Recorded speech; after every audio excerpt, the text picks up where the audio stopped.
salah satu kebutuhan remaja itu atau yang identik ya dengan sikap mereka adalah mereka itu suka eksperimen sama experience. Mereka suka nyoba-nyoba, mereka juga suka menumpuk-numpuk pengalaman. Dan ada banyak banget pengalaman in real life yang itu akhirnya jadi kayak skip sama mereka selama masa pandemi. Mungkin salah satu pesan singkat, tapi menurut aku ini penting banget buat remaja dengarkan dan diinternalisasikan ke diri mereka adalah to be kind and fair to yourself. Jadi coba jadi baik deh sama menjadi adil dengan diri kita sendiri gitu.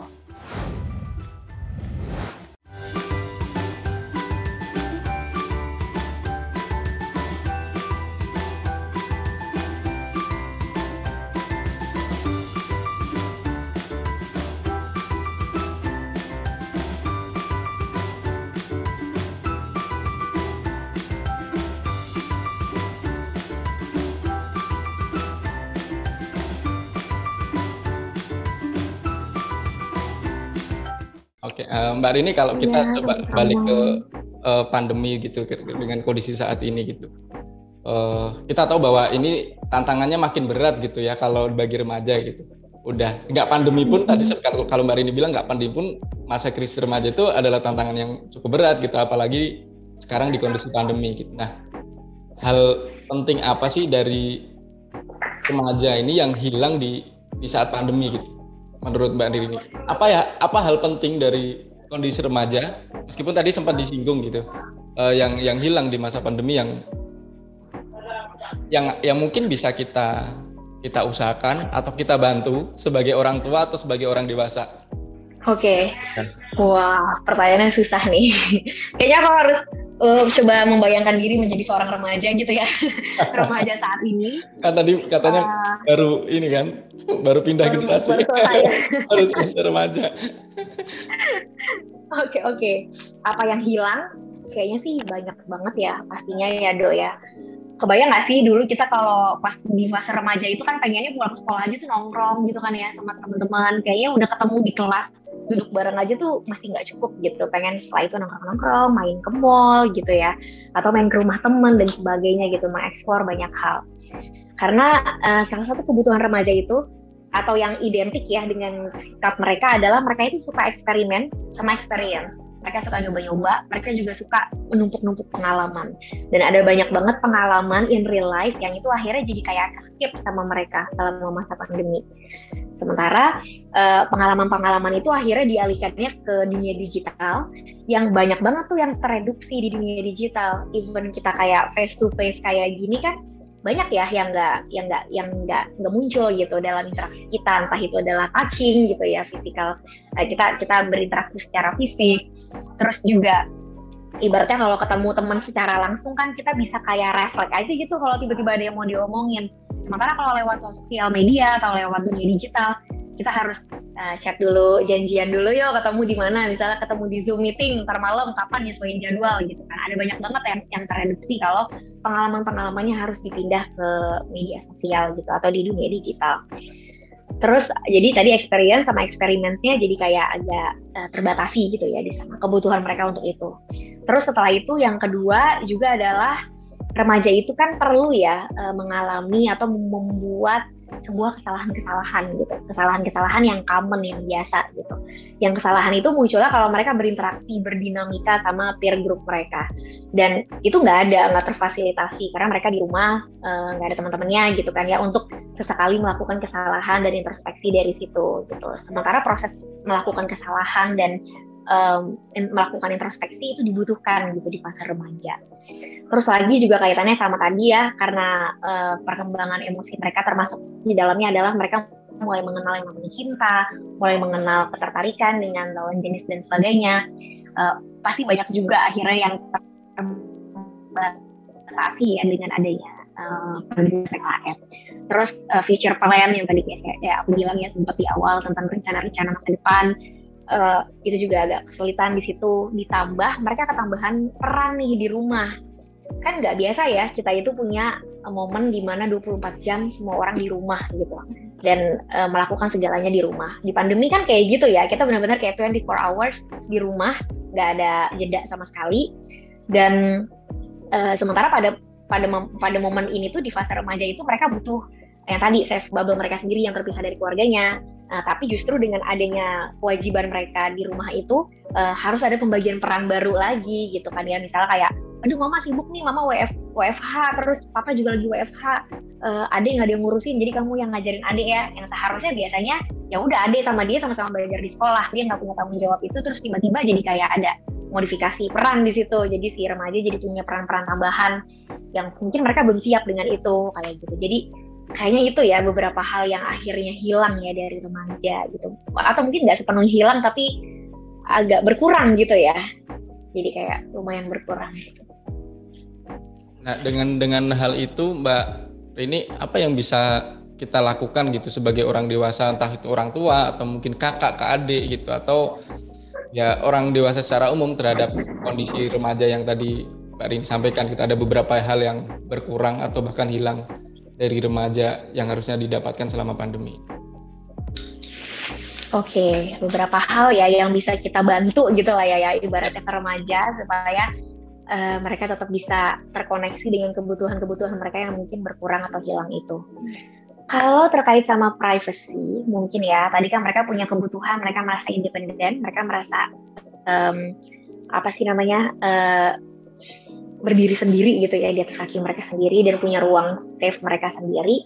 Salah satu yang bisa kita lakukan adalah kita kasih benar-benar ruang fisik yang private buat mereka. Kan biasanya ruang fisiknya remaja itu kamar ya, yang private itu.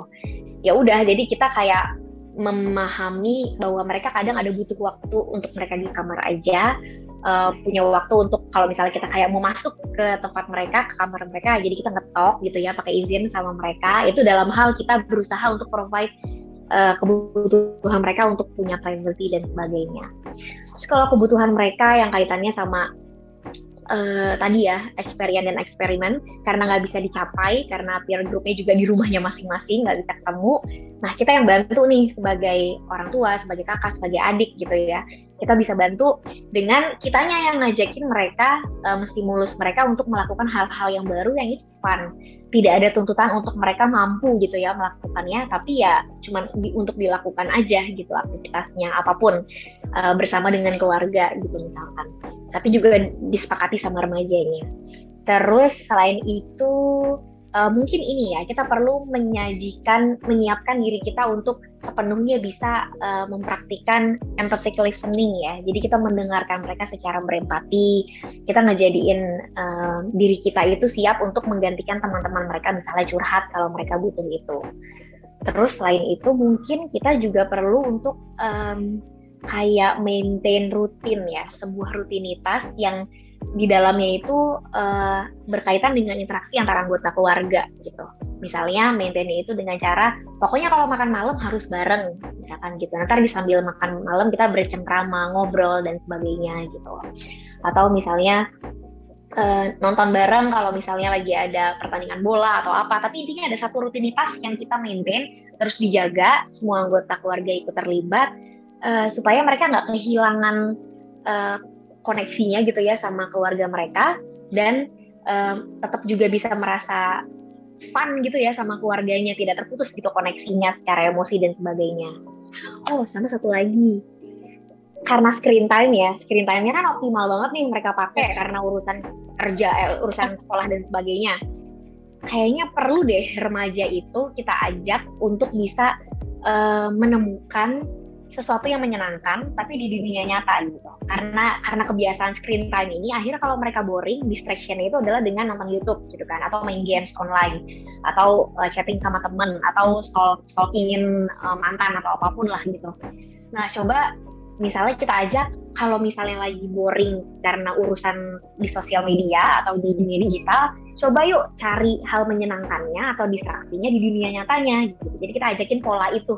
Jangan kemudian udahlah sumber stresnya ada di dunia sosial, terus mereka cari hiburannya juga di dunia sosial lagi gitu. Jadi akhirnya real life-nya itu cuma dipakai untuk tidur sama melakukan aktivitas yang wajib aja gitu. Nah, kita coba ajak, ayo cari yang menyenangkannya itu di dunia nyatanya gitu, bareng sama keluarga.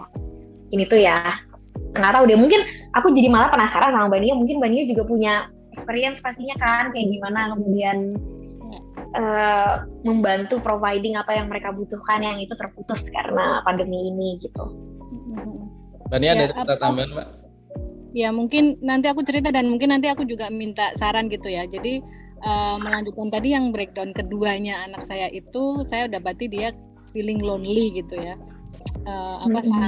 Sangat kesepian gitu, tiba-tiba nggak punya siapa-siapa, nggak punya teman gitu. Dan tadi saya sempat cerita di awal, kebetulan dia anaknya tuh memang nggak sungkan untuk memulai duluan reach out temennya, sekedar ngobrol say hi gitu aja tuh dia nggak mau. Dan kemudian saya tanya apa sih yang membuat dia seperti itu.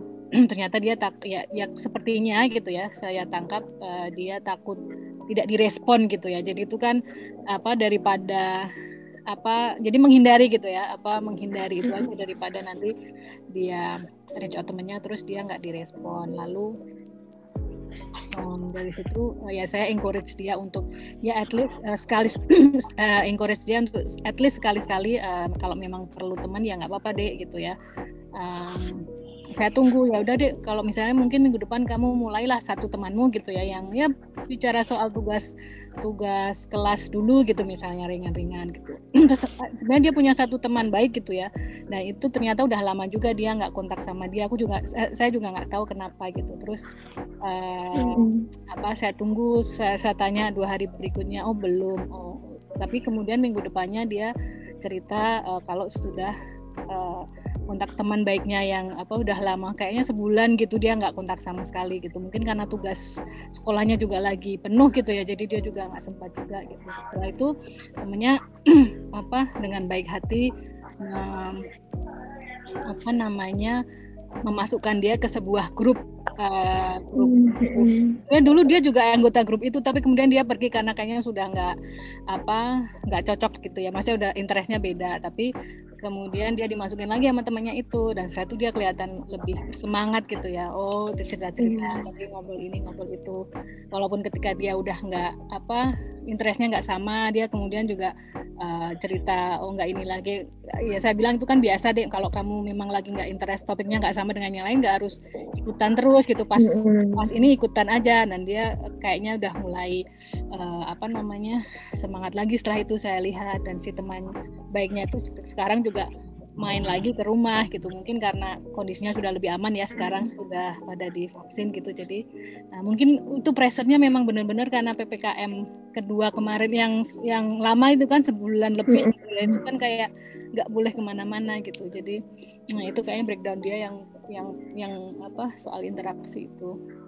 Lalu kalau mungkin nanti saya nanya ke Mbak Rini, mungkin ada saran lain gitu ya untuk anak-anak yang introverted banget gitu ya, maksudnya memang senang sendiri gitu, itu gimana ya? Karena kan kasihan juga kalau nggak ketahuan gitu ya, ternyata dia merana gitu kan.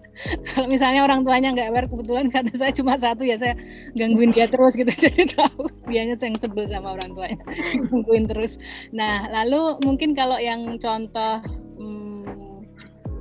aktivitas di luar screen tadi tuh, biasanya dulu sebelum pandemi pun kami tuh harus rela mengeluarkan banyak uang untuk makan di luar gitu ya, demi dia tuh bisa bercerita dengan banyak gitu ya. Kalau di rumah itu udah sulit karena kita saingannya adalah banyak di media sosial, banyak di internet gitu. Jadi biasanya itu selalu kami lakukan ya, seminggu sekali, kadang 2 kali gitu ya. Jadi dari situ kami bisa catch up gitu. Harus di luar rumah, kalau di dalam rumah susah sekali. Nah setelah pandemi itu jadi agak sulit memang. Kami lagi waktu itu cari cara gimana ya, kita aja nggak bisa keluar ke mall ngopi gitu kan.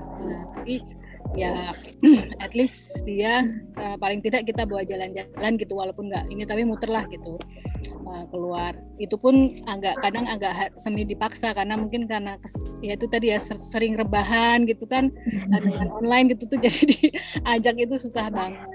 Lalu mungkin yang menarik itu ini kami kebetulan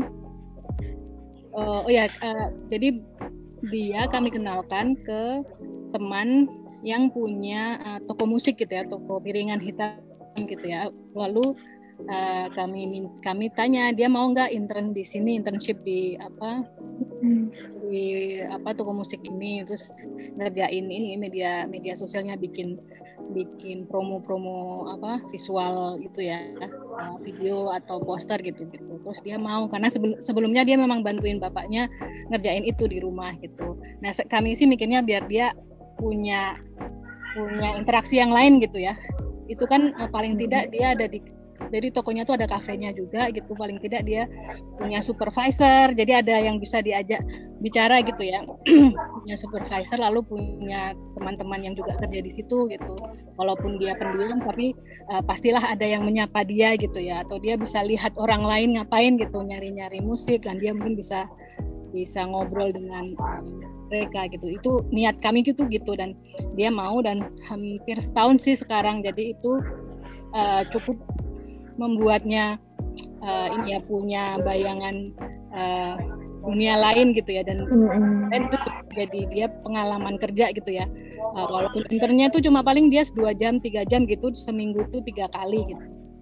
Itu aja sih. Nah ketika PPKM kemarin tuh itu kayaknya memang numpuk semua di situ, dia nggak bisa kerja, kemudian dia nggak bisa ketemu temen, ya segitulah semuanya tuh. Terus dia feeling lonely banget waktu itu, tapi ya habis ini membaik gitu ya. Itu sih paling ketika saya dan anak saya, kami dan anak saya. Jadi pertanyaan tambahnya Mbak Nia ini ya, buat remaja-remaja yang introvert parah nih, gimana Mbak Rini nih? Ada mendorong mereka. Buat orang tua yang lain ya, bagi anak-anaknya yang introvert tuh, ada nggak tips Mbak tambahannya? Iya, oke. Wah, pertanyaannya menantang nih. Soalnya konsep tentang introvert sama extrovert itu sebenarnya masih debatable kan ya, tentang bagaimana sebenarnya ekspresi dari pribadi mereka yang seperti itu. Kalau yang kita tahu kan, kalau berdasarkan konsepnya, seharusnya anak-anak yang introvert itu mendapatkan energi atau recharging prosesnya itu didapatkan ke dalam gitu ya, dengan proses refleksi, dengan introspeksi, dengan berdiam diri dan melakukan self talk, dengan menyendiri. Itu justru mereka recharging pada saat momen itu. Justru anak-anak yang ekstrovert inilah yang biasanya punya sekali kebutuhan untuk bertemu dengan lingkungan sosialnya, karena mereka butuh rekognisi gitu dari teman-temannya, pengakuan, mereka butuh juga penguatan gitu ya, reinforcement dari teman-teman satu grupnya. Nah, di situ mereka, orang-orang extrovert itu justru dapetin energinya itu dengan mereka ketemu orang dan sebagainya. Jadi justru biasanya di dalam situasi pandemi yang lebih banyak ngerasa bener-bener udah boring gitu ya, terus kemudian capek banget sama situasi yang kayak gini, itu biasanya malah justru anak-anak yang extrovert gitu, yang butuh kebutuhan, yang butuh banget ketemu sama teman-temannya, butuh banget berinteraksi, butuh rekognisi, butuh penguatan dari rekan-rekannya. Sementara yang introvert ini pastinya juga ada dampak ya dari pandemi yang kaitannya sama anak-anak yang introvert. Salah satunya misalnya adalah tadi masalah akademik, masalah future plan, masalah ekspektasi orang lain ke mereka dan sebagainya. Tapi kalau untuk kebutuhan yang mendesak gitu ya, ketemu lagi sama lingkungan sosialnya yang rame-rame gitu ya, peers-nya dia, mungkin tidak setinggi itu gitu. Ada kepengenan, tapi kalaupun nggak didapatkan, mereka tetap bisa recharging dengan proses tadi sendiri di kamar dan sebagainya gitu. Nah, jadi kalau ditanya misalnya apa nih ya yang bisa dilakukan sama orang tua kalau kebetulan anak-anaknya introvert, kan yang paling kita khawatirkan itu mereka jadi enggan ya untuk membuka diri, enggan untuk bercerita gitu, lebih suka keep semuanya sendiri di dalam hati aja. Nah, sekarang pertanyaan pertamanya adalah kita tanya dulu nih ke dia, sebenarnya dalam upaya ketika dia lagi merasa stressful gitu ya sama sesuatu, sebenarnya dia nyamannya gimana gitu. Apakah memang dia nyamannya dibiarkan sendiri dan dia hanya perlu tahu bahwa kita itu selalu ada gitu kapan dia butuh gitu, atau dia memang nyamannya adalah bercerita kepada orang yang dia percaya. Karena even introvert pun pasti tetap punya teman ya, atau punya lingkaran nyamannya sendiri, 1-2 orang yang dia nyaman banget untuk diajak ngobrol gitu. Kita harus tahu dulu tuh dia lebih suka polanya gimana ketika dia menghadapi masalah. Nah, salah cara lainnya adalah dengan kita bantu dia untuk melakukan aktivitas journaling gitu. Jadi dia bisa melakukan melakukan pencatatan. Itu nggak mesti kita baca kemudian pencatatannya. Yang penting adalah dia punya sebuah wadah yang dia bisa menyalurkan isi kepalanya, menyalurkan emosi dia gitu. Dan kita coba provide itu melalui misalnya diary gitu ya, atau journaling online juga udah banyak sekarang aplikasinya, atau aktivitas lain yang itu sifatnya juga adalah untuk melepaskan emosinya gitu ya, emosi negatifnya, misalnya menggambar atau coloring atau apapun lah sesuai dengan kesukaannya mereka gitu. Karena biasanya agak unik nih, orang-orang yang introvert kadang justru melepas emosinya bukan dengan curhat ke orang, tapi misalnya dia berinteraksi dengan hal lain yang dia suka, entah itu dengan menulis, atau tadi dia menggambar atau mewarnai kayak gitu. Dan kita coba provide itu ke dia gitu, mana kira-kira yang membuat dia paling nyaman. Nah, terus yang kedua mungkin bagi anak-anak yang introvert ini, yang penting orang tuanya, yang penting adalah mereka selalu tahu kalau orang tua mereka siap mendengarkan gitu, apapun masalahnya, in case mereka membutuhkan gitu. Tapi kita nggak perlu memaksa misalnya harus ada agenda berdiskusi sama orang tua soal masalahnya kayak gitu, karena memang tadi mereka biasanya rilis stress reliefnya itu justru dengan aktivitas-aktivitas yang dia sendiri dengan hal-hal lain yang dia minati kayak gitu, atau journaling tadi. Mungkin itu ya yang bisa dilakukan gitu, Dok. Siap-siap, menarik banget. Catatannya banyak nih bagi para orang tua, baik yang anaknya ekstrovert atau introvert. Nanti aku rangkum singkat ya. Jadi tadi tips dari Mbak Rini, Mbak Nia juga, satu bagi orang tua yang punya anak remaja ya, siapkan privacy, ruang visi yang private buat anak-anak remaja. Kemudian yang kedua untuk mengantisipasi experience dan eksperimen yang hilang gitu. Jadi perlu ada stimulus hal-hal baru yang bisa dikerjakan bareng-bareng.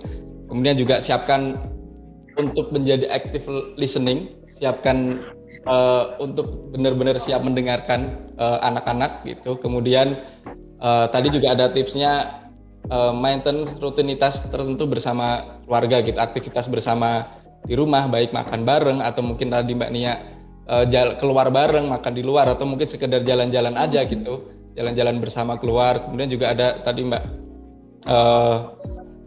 Rini sama Mbak Nia juga bagaimana bisa menemukan sesuatu kesenangan yang di luar screen gitu, di luar digital.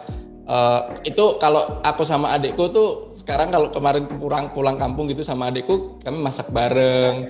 Ya hal-hal yang disukai. Iya benar-benar. Hal-hal yang disukai oleh remaja gitu, tapi memang aktivitas-aktivitas di luar screen.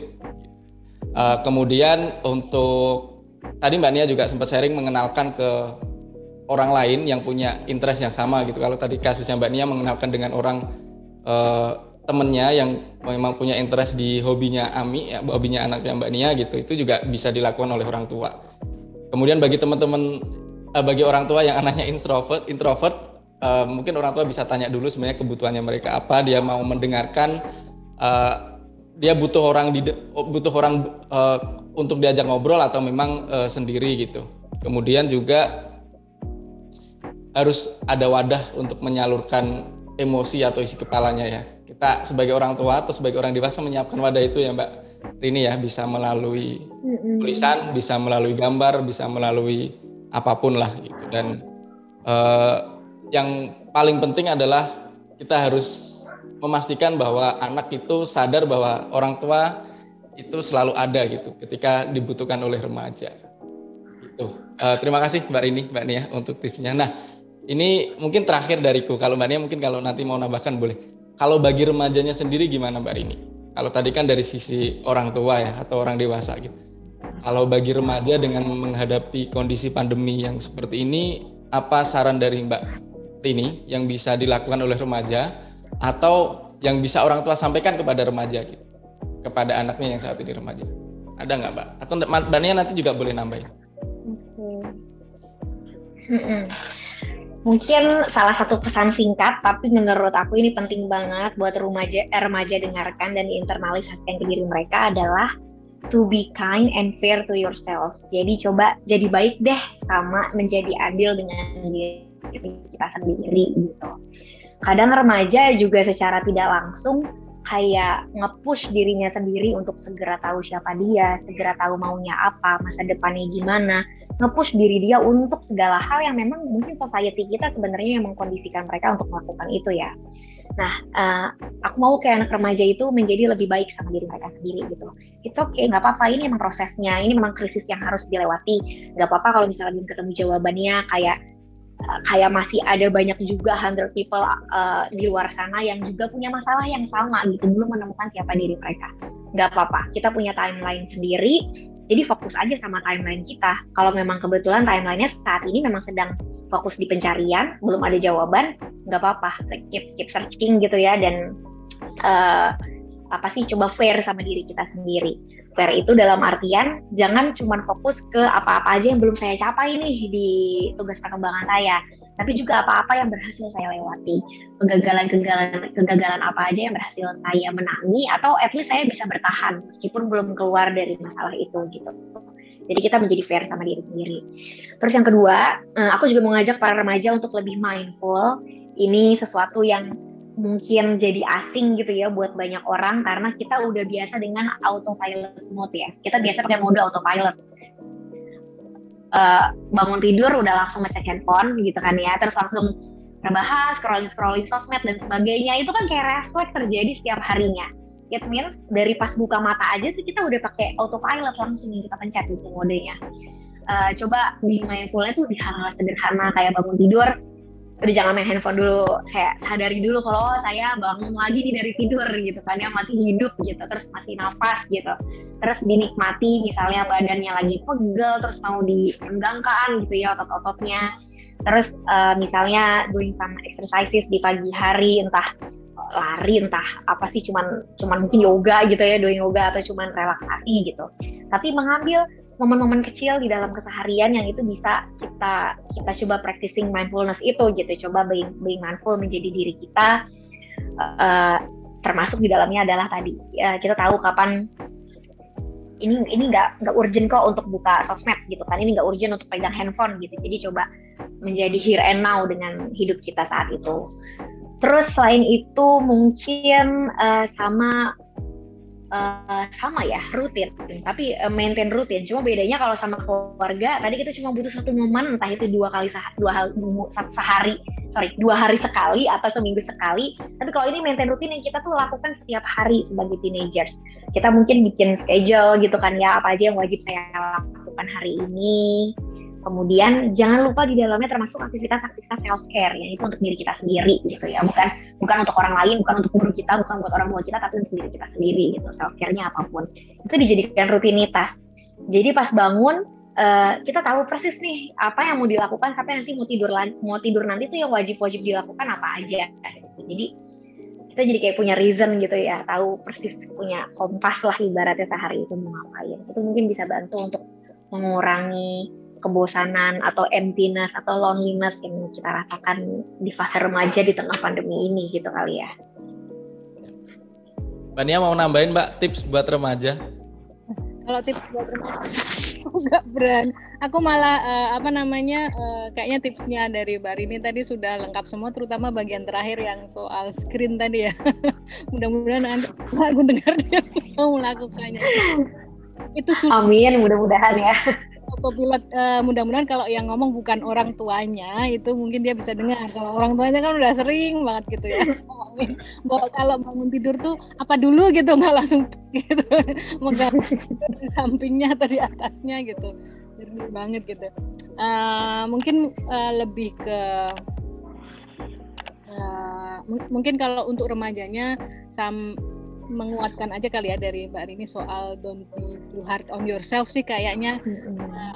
Kalau lihat anak saya, jadi kalau ngobrol sama anak tuh selalu yang lebih sering diungkapkannya tuh yang dia nggak bisa ini, belum bisa ini, padahal sebenarnya dia sudah bisa ini, sudah bisa itu gitu ya. Jadi yang belumnya itu memang lebih banyak diutarakan daripada yang dia sudah ngapain, sudah bisa apa gitu. Kayaknya negatif terus gitu ya, kayaknya memang mungkin karena kondisinya sekarang tuh juga lebih banyak mempengaruhi dia soal kayaknya nggak ada masa depan ini ya, kok kayak hidup ini suram banget di depan gitu ya. Jadi tuh kayaknya hal-hal negatif aja yang sering dibahas gitu. Tapi sebenarnya anak-anak ini anak-anak yang hebat gitu ya, dengan pressure sebesar itu dia masih mau menjalankan aktivitasnya gitu ya. Saya juga nggak tahu kalau saya di masa remaja kayak mereka tuh nggak ngerti juga apa yang saya lakukan gitu ya.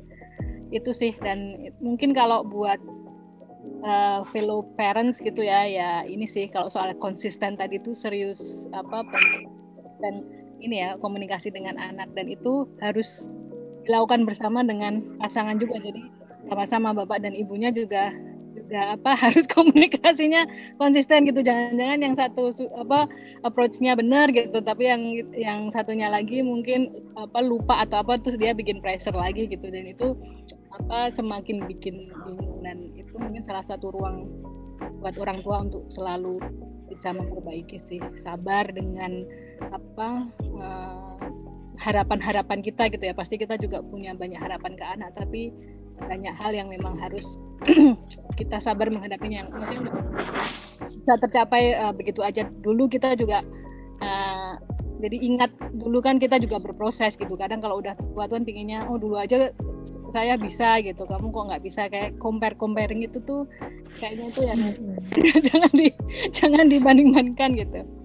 Itu aja sih, Dok.